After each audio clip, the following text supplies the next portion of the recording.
Do you believe us at all? Do you believe that when you're experiencing sickness that you're asking for wellness and that the wellness is queued up? Yes. So what's hard to talk about that? In other words, we don't get why it's hard.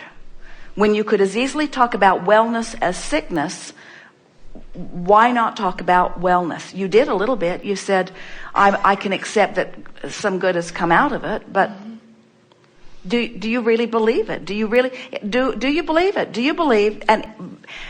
you believe, here's a good way of putting it.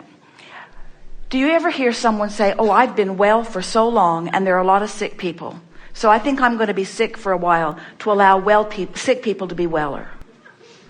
You don't ever say that, do you? Because you don't think that there's this pile of wellness that you've been pigging out on and depriving others. And so that's one way of looking at this. And we want to convince you that, do you believe that you are a vibrational being? Mm-hmm. And do you believe that as a vibrational being that you can focus on wanted or unwanted? Yes. So what is this insatiable appetite, and it's not just yours, almost all humans have it, of wanting to explain what is? What is the big deal about what is? What's the big deal about what is? Is it, you know what it really is? I'm running around with a whole lot of other humans who've forgotten who they are, that don't remember about the vortex, who have trained themselves away from caring about how they feel, and we are, for the most part, just a big human complaining pity party. Those are the books that sell. You want to get a best-selling book, then dig yourself into a really deep hole and then crawl out, and they'll clap when you crawl out. We're just trying to get your attention a little bit here. We want to convince you that you don't have to tell the story about reality. You can tell the story about vibrational reality. But when you say it's hard, I can't do it, I don't know how to do it, that only means that's because you've practiced the reality story more than the vibrational reality story. Do you know anybody? Have you ever, and we won't tell, have you ever told a fib for so long that you forgot it was a fib? Do you know people who lie really easily? That's what we want from you. We want you to take a departure from reality and train yourself into the improved reality, into the wanted reality. We want you to train yourself. But so many of you have believed that you've got to tell it like it is. And so someone says, how are you? And you don't feel that good. And you feel like you should tell them, well, I really don't feel that good. And they didn't really care. They didn't really mean, how are you? They meant, hi. So just practice as best you can. And so the answer to your question is, how can you practice the better feeling when the reality isn't there yet? And we say, catch yourself at the best moments that you can find and emphasize that to yourself. And do it over and over again. Just find the best feeling moment that you can find and practice it from then. And it is our promise to you. It will get better and better and better and better and better. So what we are suggesting is that rather than letting an unwanted event train your vortex, train your vibration away from the vortex, train your vibration into compliance with unwanted things, where you just sort of go along with it because it's happening, we want you to be aware that you have the power of focus. And we want you to be aware that when you know what you don't want a little bit, you put its equivalent in your vortex. So when you sort of don't want something, you sort of want something, and that sort of wanted thing goes into your vortex. It's equivalent. It's the specifics of what you do want are equivalent to the specifics of what you don't want, and other way around. So by the time you've built something into this pathway of what you really don't want, you have, without knowing it, constructed a really specific what you do want over here in your vortex of creation. We call this vortex of creation, it's the bounce and the holding place where the evolved version of you is held in vibrational readiness for your attention to it. It's there. Now, if you're talking about manifestations, then you're probably not all that interested in these vibrational thought ways that have been carved out. But we want you to understand that the vibrational thought wave that you've carved out is going to manifest depending upon where you eventually light in terms of your vibrational readiness. So we want to say to you, you can let unwanted things train your vibration into a match with what you don't want, and law of attraction will show you the evidence of where you are. Or you can let the vortex, which is the holding place for all things wanted, train you into a vibrational frequency, and the manifestation of those wanted things will show themselves to you. But what we really want, what we really want, what we want more than all other things put together, what we want, Jerry's always saying, Abraham, what do you want? What we want, what we want, what we want, what we want, what we want, what we want, is that you will accept the construction of these thought waves prior to their manifestation. Because if you will accept the thought waves of these creations, if you will accept the creation of your vortex, if you will accept the creation of the unwanted things, if you will accept that they are being created by your attention and therefore by your creation of thought waves, if you will accept that they are being created long before they manifest, and you will pay attention to how you feel during the creation process, two things will happen. Two really good things. One so much better than the other, but we're in disagreement with you about which one is the better thing. Two things will happen. One thing is sure, the manifestation of what you're focusing upon the most will happen. It will happen. It's law. It will happen. It's a done deal. It's a sure thing. It will happen. Do you know that for everything you want, cooperative components are immediately available?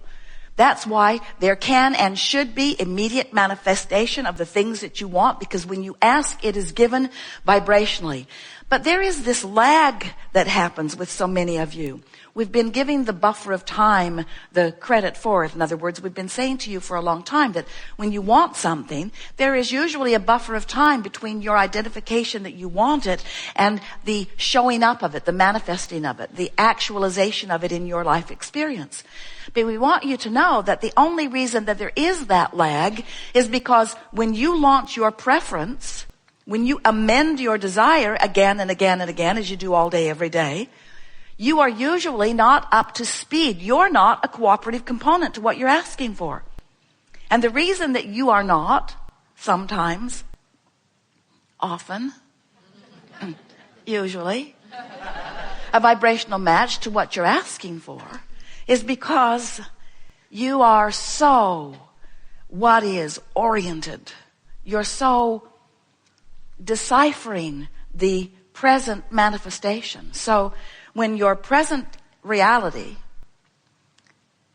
shows you something that you want, most of you are still so actively involved in explaining what's wrong with the present reality that you prevent yourself from being a cooperative component to what you are looking for. You know, a question has a vibration, and an answer has a vibration. But the vibrational difference between the question and the answer is a big vibrational difference. A problem has a vibration. A solution has a vibration. But there's a vibrational variance between the problem and the solution that keeps you from being a cooperative component to the solution. So it's really interesting thing to see that when you ask for something, immediately the source within you, we call that your inner being, the whole of you, becomes an immediate vibrational match to what you're asking for. And law of attraction gathers the cooperative components to it, so there is an immediate attraction of everything that you are asking for. But if you're still beating the drum of what is, I don't have enough money, I don't know what I'm going to do, I've never had enough money, I don't know hardly anybody who has enough money. As you beat the drum of what is, you hold yourself vibrationally apart from what you are really wanting. Now, the best news in all of that is every time you do that, you can feel your vibrational discord. When you build a house, you have an idea of its design, don't you? You don't choose from a lot of different architectural patterns and try to create a consensus of everything available, you usually choose something and define it, and then you leave a lot out of this house. Jerry and Esther have built what Jerry called an Asian Texas house. It's in Texas, and it has a lot of Texas materials like limestone and so forth. But it's Asian in design. And as they were choosing the materials and the architecture and the furniture, they left way more out of it than they brought to it, because most everything doesn't go with that. But what goes with it really goes with it. So they focused. They didn't say, yeah, bring some of everything over. They didn't go to the furniture store and say, we'll take some of all of this, because most of it didn't fit. Only some of it fit. A very small percentage of it fit. But what fit really fit. In your physical format, when you go to a buffet, you don't choose some of everything and put it on your plate. You are specific about what you're putting together. When you make a recipe, you don't take every ingredient from your closet or cupboard and try to make it fit into this cake. How much Tabasco sauce in this cake? How much cheese should go into this cake? I'm wondering if I should put scallops or shrimp into this cake. Of course, we're being absurd, but we are making a very strong point with you. When you are constructing your cake or when you are constructing your house, you know that while there is much that you can choose from, you don't choose some of all of it. You construct it with precision. You focus and you bring to it what fits. And when something doesn't fit, you leave it out. You deliberately leave it out. You don't try to make it all fit. And we want you to understand that you are source energy in physical bodies, but source energy who are constructing the cake of your life or the building of your life. In other words, you are constructing it. And in the same way that you want to focus and add, you want to feel as you go along the way the appropriateness of what you're adding. And sometimes what happens in your physical format, it is certainly rampant on your planet today, is that people don't realize that they are choosing with their thoughts. They don't realize that they are constructing their lives through the conversations that they have over the dinner table with friends. They don't realize that in that dinner conversation that is mostly complaining about what's going on about something or other, there is a construction process going on where you are literally bringing the materials to your construction site, and you are in the process of building something that we promise you you're not going to like it when you get it finished. We want you to begin constructing your lives with some deliberate intent. We want you to realize that when you focus upon something, it might just be something that goes past the screen on your television, and as it catches your attention and you give your attention to it for as little as 17 seconds, you begin the construction project. You do. And before you know it, there are people knocking on your door from all over the place, through television, through movies, through magazines, through conversations that you're overhearing as you're standing in line. All kinds of information that now matches that activation is now brought to you. And this is the thing that we really want you to consider. Imagine being the foreman or the architect or the builder on a construction site, and imagine a whole lot of seemingly well-meaning people bringing all of their ideas to the construction site of what you need to put into this building. Before long, you'd put a sign up that says, "Don't call us, we'll call you." Before long, you'd put a sign up that says, "Please, no more unwanted materials delivered to our door." And yet, the same thing is happening when you are giving your attention to things unwanted. It's like putting a sign out to the universe that says, if you've got a lot of this, drop it over here, because it's active in my vibration and therefore I'm calling for it. So as a result, what a lot of our physical friends are doing instead of deliberately focusing and putting a deliberate call out for the materials, for the building blocks, for the conversations, for the ideas, for the co-creators of your life, instead of putting a deliberate advertisement out by virtue of your deliberate thought and practice.